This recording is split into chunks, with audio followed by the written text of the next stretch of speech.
Hi everyone, in this video I will show you how to install WhatsApp Web on PC. So, first of all we go to Google Chrome or any other browser and search for WhatsApp. Then click on whatsapp.com. After entering the website, click on Download.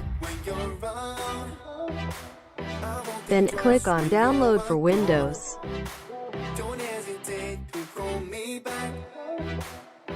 Then go to Download.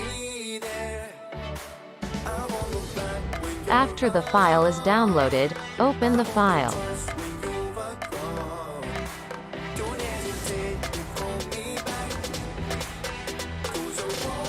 Wait a moment to set up. The file will set up itself.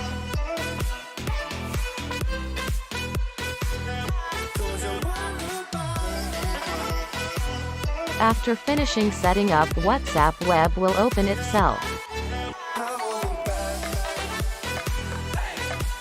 It will also create a shortcut after setup.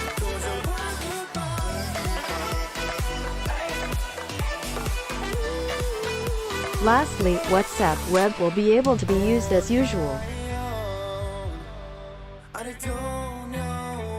Thank you for watching, and see you again in the next video.